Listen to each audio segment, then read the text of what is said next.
taken on the implementation of this law. The panel that we have here is very esteemed, and today we are going to deliberate, the panel is going to deliberate on numerous issues with respect to adjudication and appellate. As the tribunals are going to be formed, as the members are going to be appointed, there is going to be a state and central representation. That itself can be a subject matter of a discussion at a later point of time. All of us who are in GST practice are forced, or rather being forced into the GST practice, have been grappling with this law for more than now 5 years. So someone asked me, sir, will this law settle down? It will never settle down. GST is a law which deals with consumption taxes, and consumption taxes are never static. Consumption taxes are volatile, consumption taxes are dynamic, and consumption taxes will continue to be dynamic. They change with the change in the economy of the country. They influence the economy of the country. They also influence the political structure of the country. They also influence the geography of a country. So ladies and gentlemen, without wasting much time, whatever little time was given to me, I am able to communicate to you what is going to be happen here, and we will all participate in this discussion and take home the benefits of this very esteemed panel. Thank you very much. Thank you, sir. That was quick, simple, and short. Thank you so much. Over to Jatin, sir, for the panel discussion. Good afternoon, ladies and gentlemen. When we have a conference as extensive as this, and dispute resolution is thought of to be a topic of interest, it is a telltale sign that disputes are rife in society, and there's a need for taxpayers to be appraised about how to go about seeking redressal of their grievances. Tax professionals bear this burden to exchange views, consider divergent views being presented, to carry that back as guidance to share with your clients. When we speak about GST, we have seen an explosion of litigation relating to data differences. These are disputes that are not very elegant to have to deal with. But we are at the cusp of another phase where we are going to see not just disputes relating to data differences, they will all die down very soon, but differences based on innovative interpretation being canvassed. GST is fertile ground for plurality of views. So if we were to consider what lies ahead as far as dispute resolution in GST is concerned, the first step is to look at the process of issuing demands and adjudicating them, and thereafter to enter into appellate remedies available in GST. So if I may start with Sunil Gabhawalla ji. If we leave dispute resolution relating to data differences, when we have substantive issues of interpretation of law, substantive issues relating to application of law to complex business realities, how significant in your view will be the role of GST-80, or do we see the need to continue to depend on high courts for resolution of these disputes? Thank you, Jatin. It's a very nice question which has been raised, and over the last 7 years, we have not seen the creation of the GST Appellate Tribunal, and of course, of late, there's a lot of action on that front. The notifications have been issued, and I'm sure over the next few months, we should be having a functional GST Appellate Tribunal. So in that context, Jatin, your question is very valid, that in the past, whenever there have been substantive issues, and the quantum in those substantive issues is substantial, the taxpayer actually had no recourse but to directly knock the doors of the High Court. Primarily because you cannot spend uncertain amount of time with a contingent liability. A very recent example of Infosys, which has seen across all the newspapers, it has floated around. A situation which has been clarified by a CBC circular, to be non-taxable or liable for a zero tax, we see that there is a show cause notice or a pre-show cause notice intimation being served to Infosys. Of course, an organization of that size would have that ability and the flexibility to approach the higher ups and somewhere get it a bit slowed down. But not every taxpayer would have that type of a bandwidth. And if he does not have that bandwidth, naturally, I think he will have to choose a high court route till the time the GST appellate tribunal is set up. Moment the appellate tribunal is set up and functional, I think the dynamics will have to change. But even today, many places we find the High Court does not entertain a writ on the grounds of existence of alternate remedy. And with the GST tribunal not being there, at least we can say there is no efficacious remedy. But if there is a functional GST appellate tribunal, the High Court, perhaps courts would be more stricter in entertaining writs. So in that sense, I think there is a role of a GST appellate tribunal in the process. And while we somewhere see a barrage of notices on data differences, I would believe that there are substantial issues. And what we have seen till now is just the tip of the iceberg. As data differences will slowly emanate, you will find real issues being tested. What constitutes a supply, whether an immobile property is a supply. There are lots of litigation around development rights, around transfer of leasehold land, all those issues. So I'm sure there's a lot of action and a lot of activity in litigation, and it might take a decade for things to settle.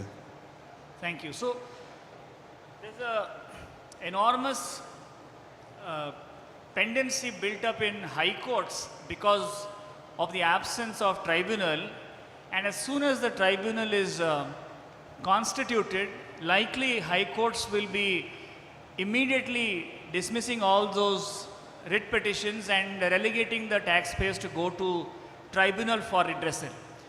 Surya, as someone who has led the initiative, engaged with various policy stakeholders more than the taxpayers, if you look at the way the separation of executive with judiciary has been agitated in Madras Bar decision 1 to 4 and the decisions prior to that, how satisfied are you with the amendments that have been made for the constitution of GST-80, looking into independence and the composition being adequate to address grievances very effectively? Has GST-80 broken new ground? The answer is that significantly yes.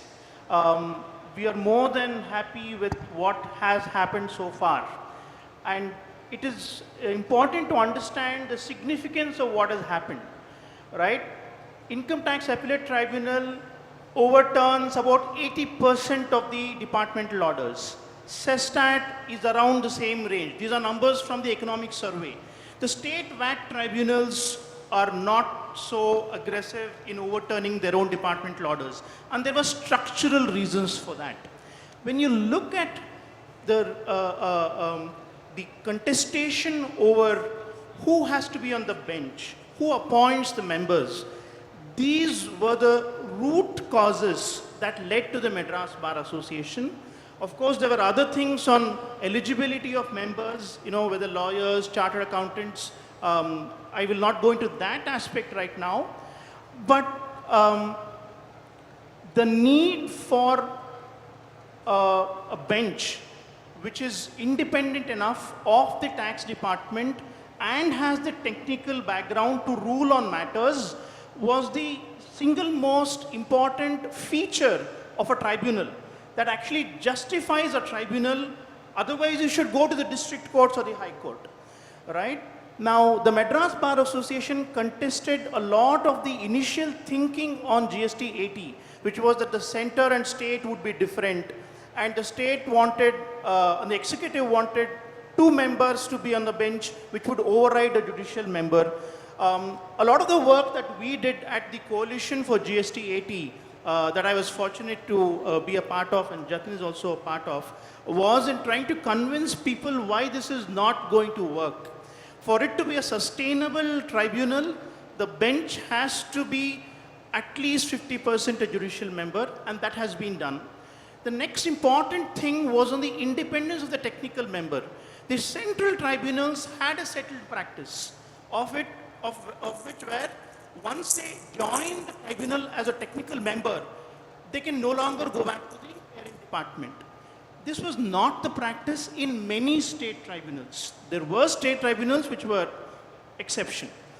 Fortunately for us, and this will be a learning for many state governments, that the state technical member, or rather the member who is drawn from the state services, revenue services, will not be anymore an employee of the government, but employee of the tribunal. He will retire and superannuate, which is supposed to give them an independence, which will allow them to take a bold view on what has happened in the lower authorities.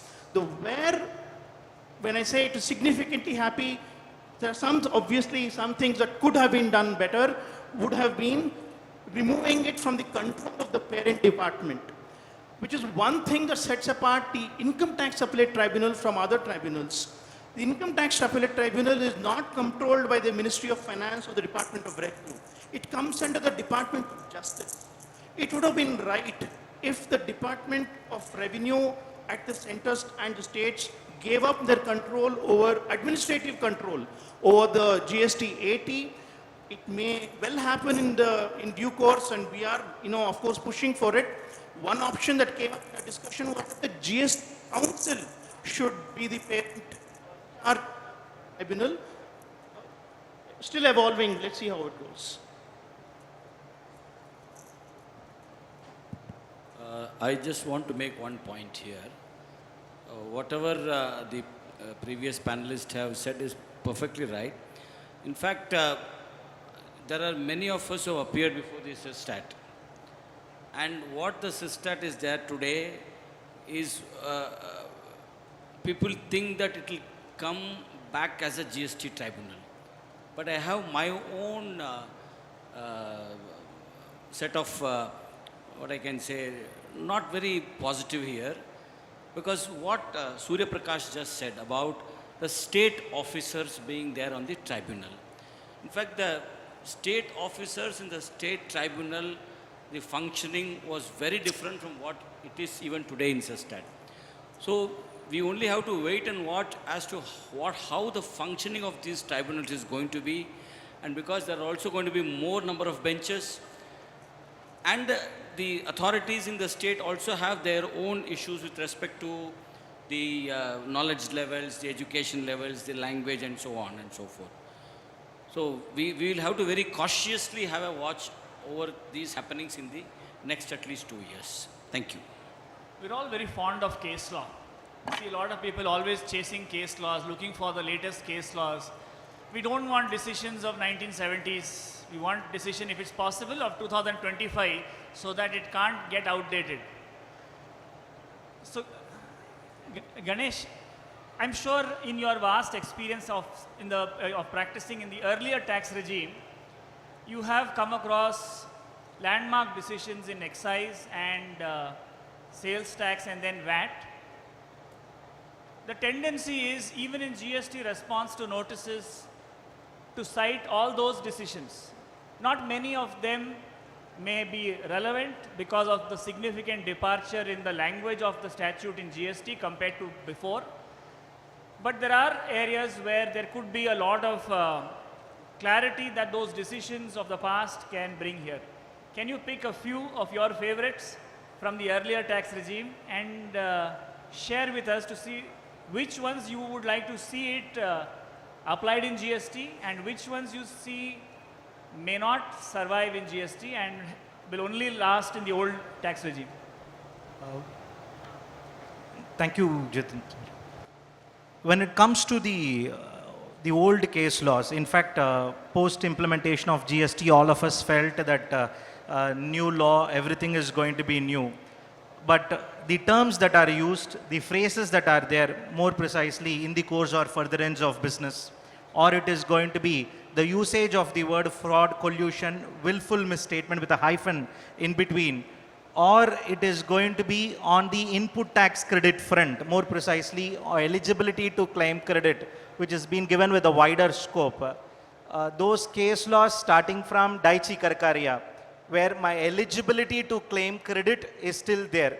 Again, here still we are having a debate, is it a benefit or a vested right or a statutory right, which is still under a debate. So I would not straight away rule out majority of the decisions, something like what I told on Daichi Karkaria, to be on little issue specific. On the pure agent front, the intercontinental consultant technocrats, or just pulling out my memory, the e-craft decision very recently came in 2022 on the evidence, the burden of proof, where the section 70 of the KWAT and the 155 over here, which has been parimateria, provisions being parimateria. So straight away, I cannot say the old decisions are relevant. The old decision has its own role to play, but it is the higher judiciary who has to pick and choose. And with due respect and with my limited experience representing before the adjudicating authority, a very few adjudicating authority appreciate some of our legal submissions. It's all raised on the contention. At the end of the tunnel, I'll get a light. Thank you. Gabhawalla ji, in GST, we've read in white papers, discussions leading up to the legislation that we have, concepts like GST will be a destination-based consumption tax, or GST will ensure seamless flow of credit, or even that GST is going to be a tax on value addition. The enacted legislation has abandoned many of these concepts. But in dispute resolution, to explain the position taken by the taxpayer, to move a demand out of 74 into 73, taxpayers have always advanced arguments based off of these principles, that it is supposed to be a destination-based consumption tax, or it is supposed to ensure seamless flow of credit, and so on. How much of that do you think will sustain, and how much of that do you advocate professionals to jettison and not rely on these principles, because the written law seems to have itself abandoned these principles? So I think it's a very interesting question, and when we look at that question, primarily the point is whether a non-mention in a legislation means that the topic has been abandoned. So when we say the entire act nowhere uses the word destination-based consumption tax, I agree with you up to that extent. But I'm not very sure whether one can say that the government has abandoned that as a policy.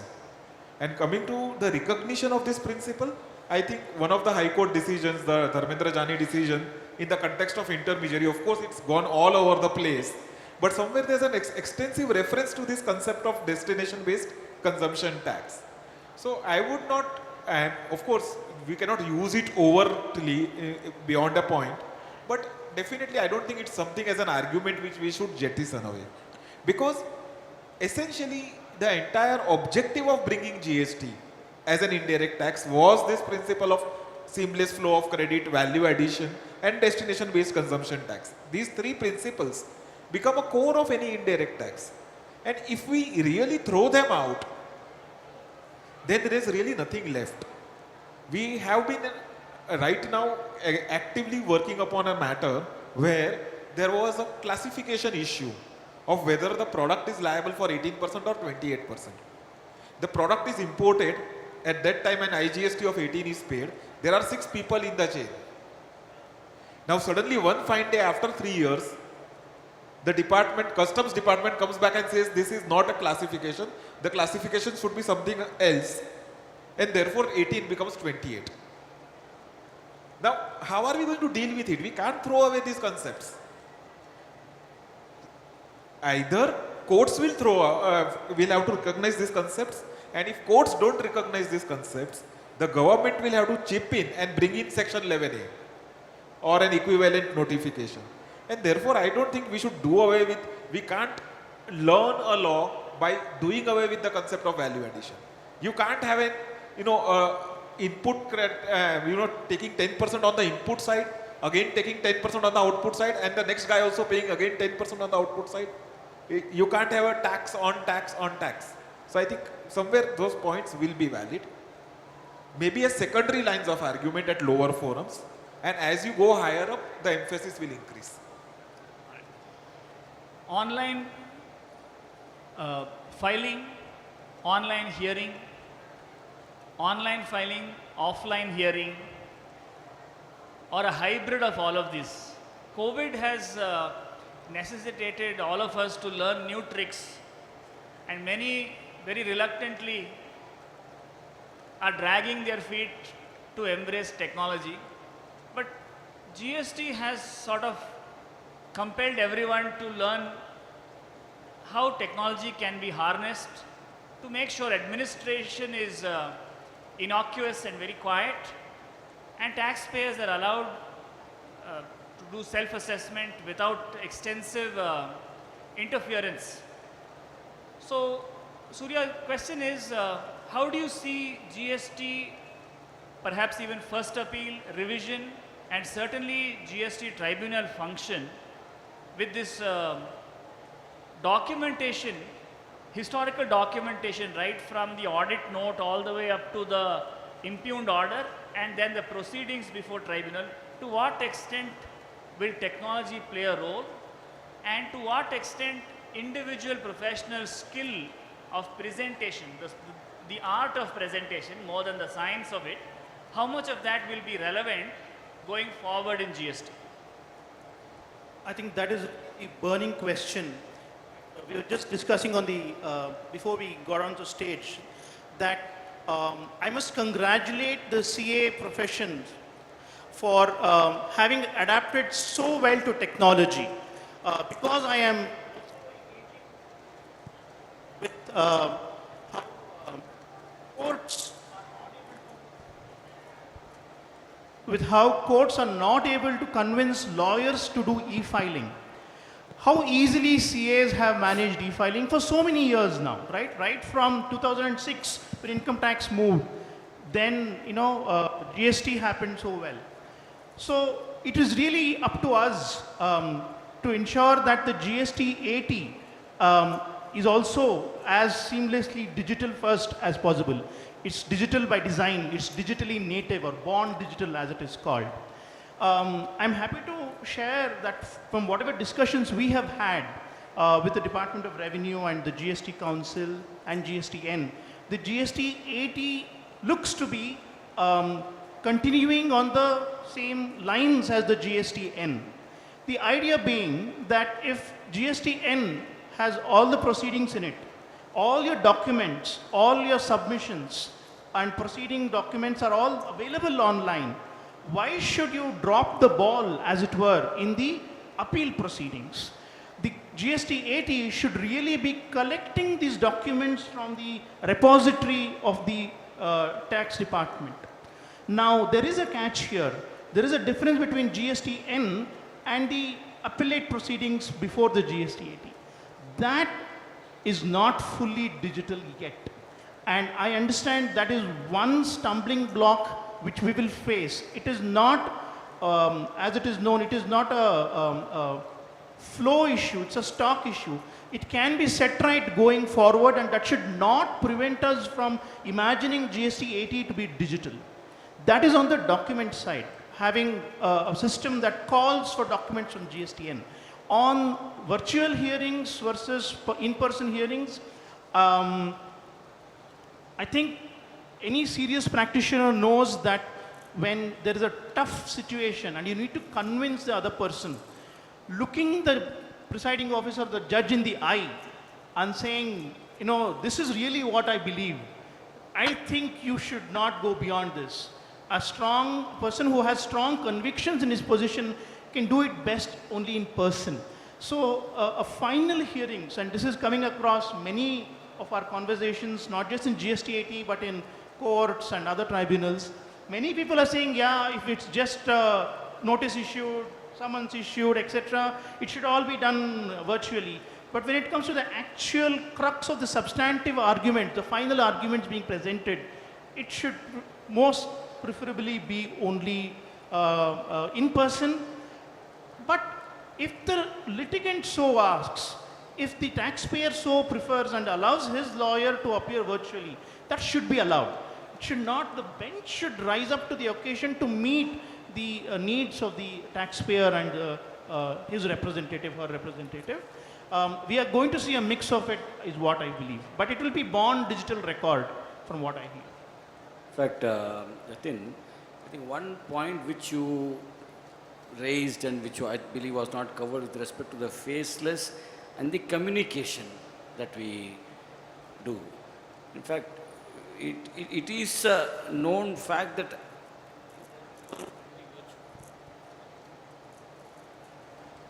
in the virtual hearing, communication is the key, and the written submissions that are being made are extremely important. In fact, the profession should rise up in ensuring that the manner in which we communicate, we write our brief or we write our replies, and also the way the arguments takes place. Drastic change is required in the virtual environment. And I also endorse what Surya said. The judiciary must always have the option of both physical as well as virtual. We in the institute do have that in the disciplinary hearings, where if anyone opts for virtual hearing, we give them a virtual hearing. So yes, I think these two things should be there, and I hope that it will come to stay. And just one minute only. In the institute, in the committee, we have just designed, you are a part of that course which was designed on the GST appellate remedies and so on. So this is really taken up very well, and our members are certainly joining in large numbers and trying to skill up their talents. Thank you. Ganesh, you've seen anti-profiteering authority function for some time. The role of anti-profiteering authority was transferred to Competition Commission of India. This year we see a proposal now approved that function to be vested now with the GST Appellate Tribunal to principal bench. If reaching this finding of fact is in the nature of an adjudication proceeding, and DGAP is essentially the IO and not the adjudicator, are you satisfied with the role of CCI now being conferred on GST-AT? Now, when it comes to anti-profiteering, it is a subject by itself. It's more on the records that he has. Has he really profited out of the transaction? Has he not transferred the accumulated ITC? Is the end benefit, or to put it in a very short way, is the concerned individual have profited out of availing his excess credit because of the change in the model? Now, I have my own reservations when it comes to the GST appellate tribunal, when it comes to how they would be able to get into the nitty-gritties of at the factual level. At the law side, I don't have a second thought at all. But at a factual level, will they be able to get down and do it? Is my own doubts I still have in my mind, because it's more of an adjudicating activity where they are in a better, more position to just take it at a small parallel over here. Addressing the 2A, 3B issue, which all of us are aware, from a legal standpoint is something different, on first principle basis is something different, and on a factual number basis is something different. That factual number basis, which has its own vastness, will it be handled is a little question we have to wait and watch. Thank you. Gabhawalla ji, officers are the same. Law is new. The jurisprudence we're trying to bring about a lot of refinement to safeguard the interests of taxpayer. But ultimately, adjudication and dispute resolution is necessarily adversarial here.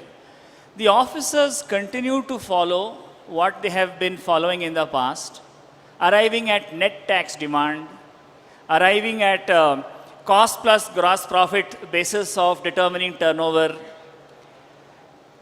not seeing the difference between assessment versus adjudication, how much of a struggle is this for the revenue and consequently for the taxpayer to bear with this struggle as far as GST dispute resolution is concerned, whether any of those things need to find a place in GST or it's best that that is abandoned and the adjudication process embraced in GST. Your thoughts? So, because GST is an amalgam of 2 or 3 different systems of pre-GST assessment, adjudication, etc., we find, especially from a state tax perspective, we are seeing, as you rightly said, we are seeing so many places where the adjudications happen under 73 or 74. But those adjudication orders, if you see, they are more like assessment orders rather than adjudication orders. Most of those orders, many of them do not even consider the fact that there is a gross tax payment and you utilize a credit to adjust that tax liability. Because under the VAT regime, in most of the VAT regime, tax was defined as net tax. And in some of the states, they would also refund you back excess input credit at the end of the year. And now, if with that mindset assessments are happening, naturally those assessments, when it comes to the higher forum, they will not sustain. And I think that is one major challenge which we are seeing. The second challenge which I see when the GST appellate tribunal comes up is, and the appeals are being filed, most of the appeals to the GST appellate tribunal, the officers' views wouldn't be there because many of the state tax authorities just write a single line. The reply is filed, not found satisfactory. Now, when it comes to this type of an order, the appellate tribunal also will be handicapped because they would only have the taxpayers' views and submissions. They really do not have the benefit of the officers' views.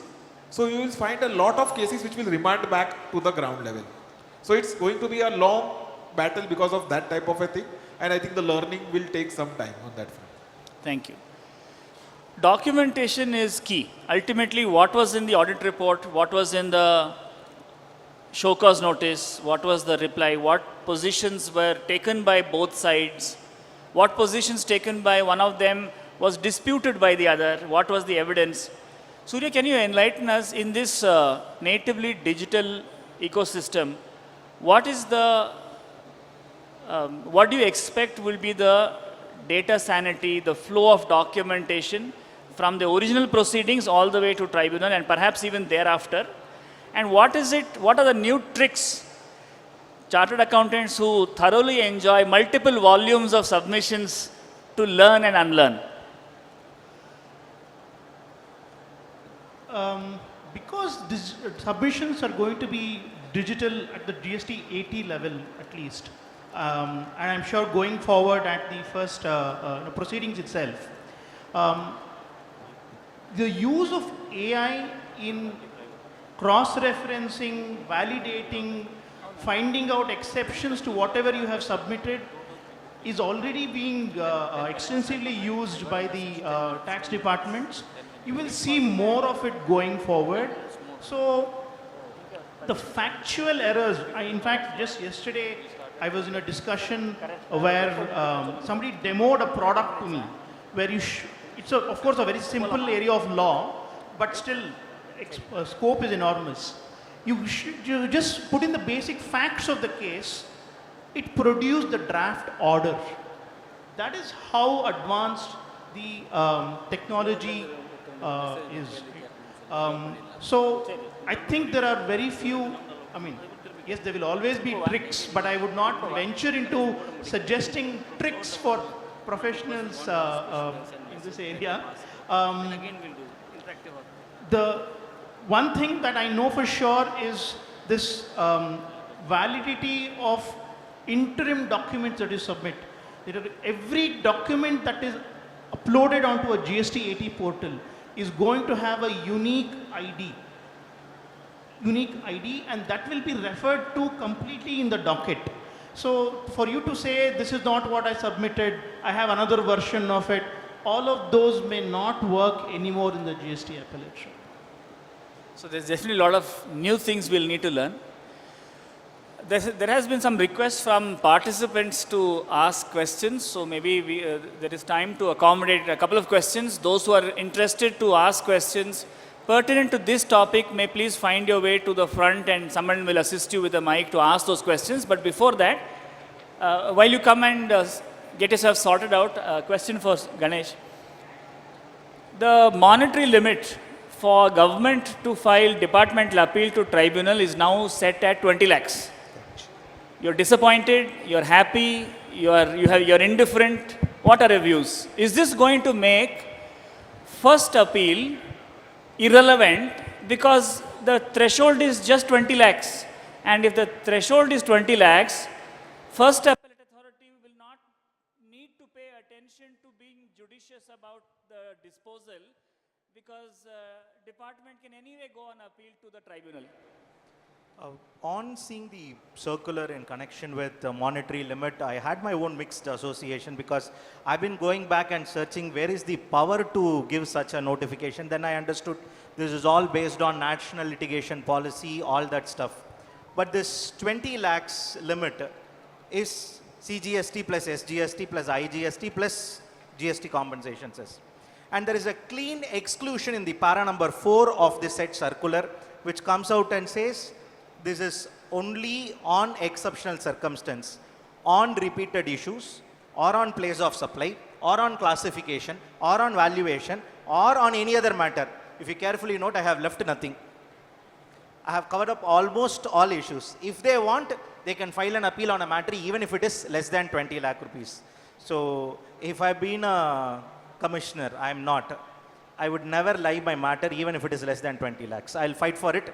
Bringing in, because that particular issue might be relevant to my city or my place or that jurisdiction. On that note, it would be different because I would be belonging to that particular segment where fastness at time generally would be classified at a 28% rate of tax. On special circumstance, it would be classed, or it could be a lithium battery which would be covered generally at 18. Because it is used at mobile, it would be at 12. So it has its own challenge associated with it. So I have my own views. As of now, I'm mixed association.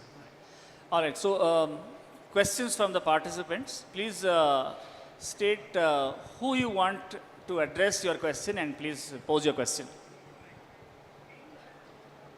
Good afternoon. I am P.J. Johnny, Chartered Accountant practicing at Ernakulam, past chairman of Ernakulam branch. Sir, the question is to all panelists. This is an issue on account of the communication, adjudication, appeal, tribunal, etc. That is the main topic which we have been discussing. Sir, the GST Act 2017 introduced on 1st July 2017 and today 9th July 2024. No tribunal has been constituted.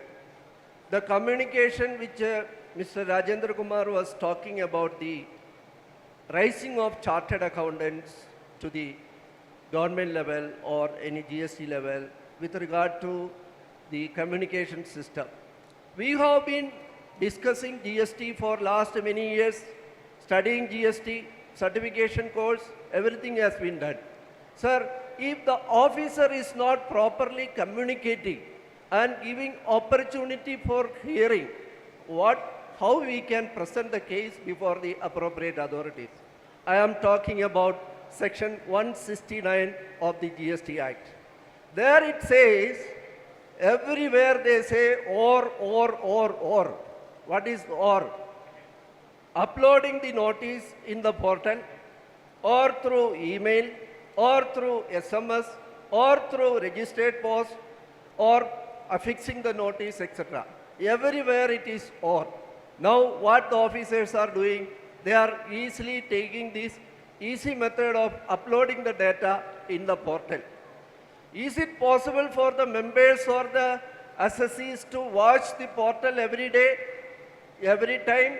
When we are attending the regional conference, notice is coming in the portal. When we are sleeping, when we are admitted in the hospital, we are not able to do it. Understood. Now, the issue is, this matter has been placed before the Honorable High Court of Kerala as a public interest litigation. The case has been heard by the division bench consisting of the Chief Justice and another judge. And on 9th July, it has been decided that the tribunal should be constituted by completing the selection process within a period of 4 months from today. That means on 9th of August, 1 month is over. Another 3 months' time is required to be constituted. Understood. Please get your My question. question is whether this judgment is applicable all over India or only in the state of Kerala. All right. After that presentation about the evils of GST law, I think we will let RK sir answer that question because he has been in close interaction with the lawmakers because it's a grievance about the structure of the law and not a pointed question. Mr. Johnny, you made a statement and ended up with a question. In fact, in my view, the question was more on the system, the procedure that is happening currently, and how we are going to address it for the future. That's how I understood it. In fact, you look at the current mechanism and the tribunal establishment, which is going to happen very soon, the court's interpretation, you ended up asking whether this particular judgment is restricted only to Kerala or it extends to whole of India. In fact, I'm not a very great judicial person like what he is or what Ganesh is and all. But in my view, it applies only to those people in the state of Kerala who come within that jurisdiction. You may take support of that, but then there should be another court which should give a verdict taking support of that decision. Now, going forward, you are going to come face to face with plethora of differential views that are going to come up after the tribunals are set up. So I don't think the things are as rosy as it appears. There are a huge number of cases that are waiting to be heard. So let us be ready for some shocks also. Quick summarization of dispute resolution schemes that have come up in this budget. Quick comments from Sunil Gabhawalla and Ganesh Prasad. After that, summarization of what do you think GST tribunal will mean with technology being so pervasive in GST? How will the user experience be as tax professionals? Comment from you, Surya. Yeah, so let me just quickly summarize the amnesty scheme. A lot of discussion has already happened about it. Section 128A. Nice scheme. Only thing is it is too little and too late. I think those two words will summarize everything because too little because it covers only situations of section 73. It does not cover any situation of section 74.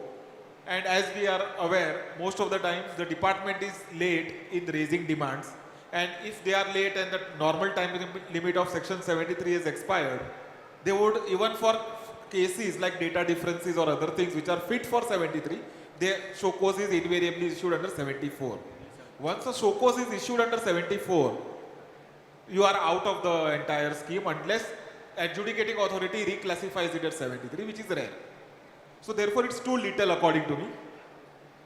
It's too late because as far as 73 is concerned, most of the cases, this is applicable for 3 financial years, and those financial years, the assessments have already been completed. In many cases, taxpayers might have just paid up because of non-materiality or some reason. So wherever they have paid, there is no refund. Again.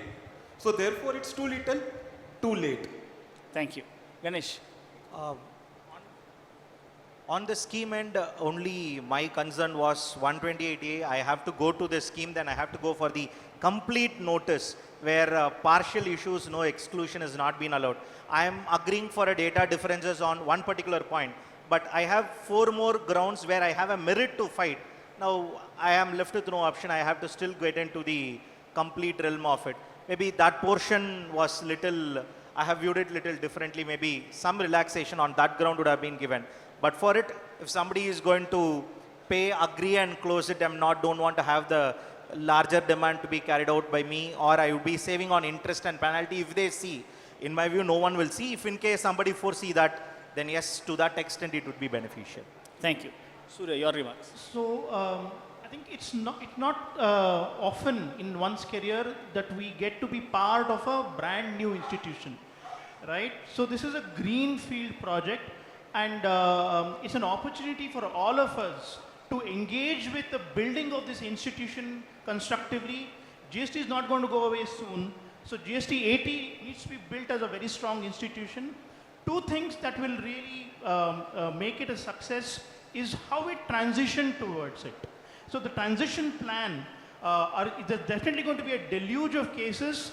How do we manage it? How do we engage constructively with policymakers, whether it is on the judicial side or the Department of Revenue, in coming up with a transition plan so that the pipelines are not clogged, one. Second, are the rules of procedure of the GST 80, so that there is there's a clarity, there's a certainty, and it doesn't again become another loop that it goes to the tribunal and comes back to the officer as a remand. I think we need to engage more, needs to be watched, and needs to be seen how it goes. Thank you. Justice Pardiwala, when he was in Gujarat High Court, he said it's more readily possible for a person to travel to the moon and come back than comprehend the workings of GST law. And if the last several years of decisions that we have seen from courts is anything to go by, I think GST Tribunal is going to make stellar contribution in the development and the reshaping of this law towards the right jurisprudence. I'm very grateful to my panel for their insightful thoughts, well articulated, to bring their views over last several years of careful observation of the goings on for members' consideration, and chartered accountants being wise and well informed about finance, about taxation, and more importantly, the business of taxpayers. I think we are poised to make significant contribution in dispute resolutions in GST, because resolution of disputes is necessary because disputes are on the way. I thank SIRC for giving us this opportunity, and I will hand over to RK sir for his closing remarks. One more point which I want to make. In fact, all of us have seen the number of chartered accountants who appear before the Income Tax Appellate Tribunal. It is not on a very encouraging side. So what I request this audience, and as Surya also said, not every time in our birth we come across such a new legislation, such a new law. There's an opportunity for us. So I would urge many chartered accountants to please appear before the tribunal, take up the tribunal practice also, and not be restricted only to chamber or the appellate, the commissioner appeals. And let us not follow the income tax appellate tribunal's way. It's a more interesting law. Believe me, it is an easy law also. Thank you very much. Thank you very much, sir. I now request C.A. Chengal Reddy R, Regional Council Member, to present the closing remarks.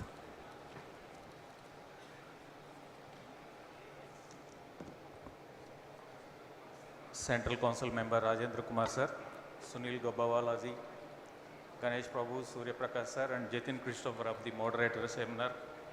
My dear friends, it's a great privilege for me to stand before you to propose vote of thanks at the concluding session. The GST issues, adjudication and appeals, the resolution mechanism. The speakers gave a lot of inputs like dispute resolution on the data, difference of data and the classification, the landmark decisions, explanation by the Ganesh Prabhu sir, pre-GST and post-GST, how it is relevant, and the online filing and offline filing by the Surya Prakash ji. I hope most of the issues has been addressed by all the eminent speakers. ICAI being one of the knowledge sharing and dissemination of platform, the SIRC took a decision to have this session, and the most of doubts with respect to the classification of the GST and the resolution mechanism and all has been addressed by all the 5 speakers. I can't say that 3. All the 5 has addressed most of the doubts of the delegates. I hope everybody enjoys with this session. Over to MOC. Thank you. Thank you very much, sir, for the closing remarks. As a token of our gratitude and appreciation, we would now like to present our panelists with mementos. So I now request CA Narasimha Raghavan, the Chairman, Chengalpattu branch, to present a memento to CA Sunil Gabhawalla. Let's hear it, my friends, a round of applause for the wonderful information that has been shared on resolution of GST issues, adjudication or appellate. I also request CA Salam A, Chairman, Ernakulam branch, to present a memento to CA Ganesh Prabhu.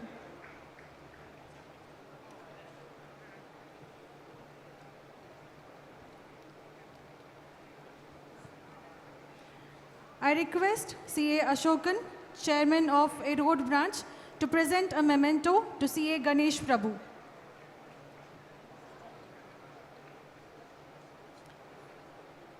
I request CA Ashokan sir to present a memento to CA Surya Prakash BS.